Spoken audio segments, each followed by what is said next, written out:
Sampurasun akang teteh. Diajar bahasa Sunda deui sareng Jaya yuk. Ayeuna urang diajar wawancara. Wawancara teh dina bahasa Inggris mah disebutna interview. Asalna tina kecap inter anu hartina antara atawa lolongkrang, jeung view anu hartina paniten atawa panempo. Milik kana rucatan kecap kitu, wawancara teh bisa dihartikeun kegiatan guneman atawa tanya jawab antara dua urang atawa leuwih secara langsung anu ngawawancara atawa interviewer jeung nu diwawancara atawa narasumber. Ku ayana kamakaran teknologi, kiwari mah bisa wae ngawawancara jarak jauh ngaliwatan internet nu disebut video conference. Zaman canggih mah gampang atuh rek ngawawancara urang luar negeri, bari teu kudu ka luar negeri ge bisa. Cukup we siapkeun laptop jeung internetna. Tapi kira-kira lamun ngawawancara urang luar angkasa bisa teu nya? Sakamana wae nya ngobrol teh. Lanjut ah. Dina widang jurnalistik, kagiatan wawancara teh penting pisan keur salah saurang jurnalis anu keur nyangking atawa maluru informasi keur nyusun warta.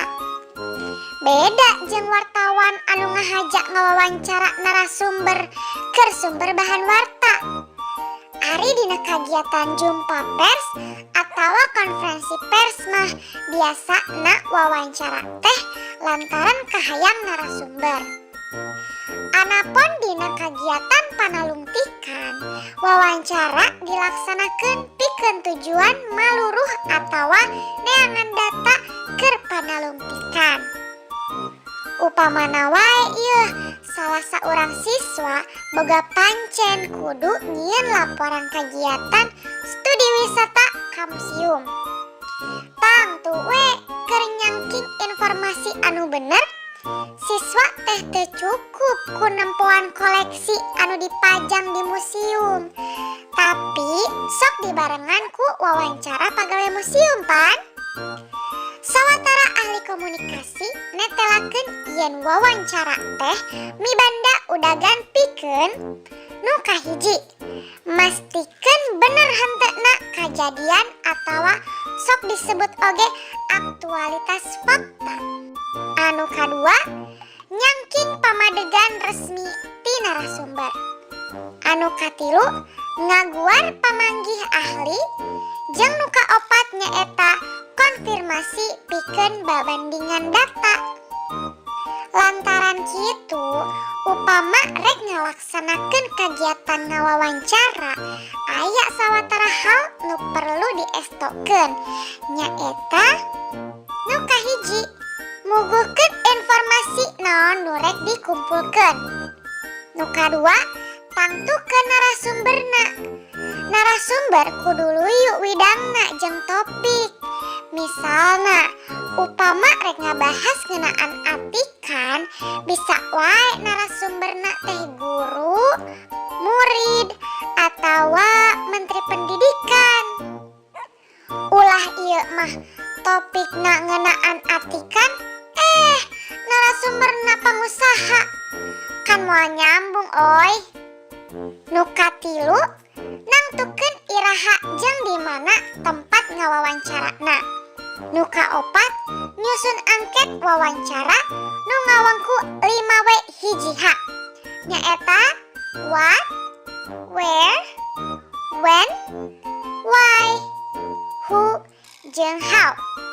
Anu hartina di mana, iraha, naha, saha, jeung kumaha. Nu kalima, dina derna ngawawancara kudu ngagunakeun basa Sunda nu merenah. Nu kagenep, nyatetkeun informasi penting anu ditepikeun ku narasumber. Nalika ngawawancara oge, tangtu aya tata kramana ulah sagawaya. Nu pentingna mah nu ngawawancara sifatna kudu netral, hartina teu meunang nyawad atawa ngawada kana pamanggi narasumber. Anu ngawawancara mah pancena jasa ukur nanya, nyatetkeun, ngarekam atawa ngadokumentasikeun prung nawawancara. Anu ngawawancara ge kudu sopan nya. Hartina dina prungna ngawawancara kudu nembongkeun pamulu anu someah, rengkak jeung paripolah anu natakrama jeung make basa Sunda nu luyu jeung tatakrama. Kahade ieu ulah sabari jebras-jebris atuh nanya ke anu diwawancarana ge kalah horeaman ngajawab atuh. Tah sakitu heula nya kanggo ayeuna mah. Ulah hilap di like, subscribe, oge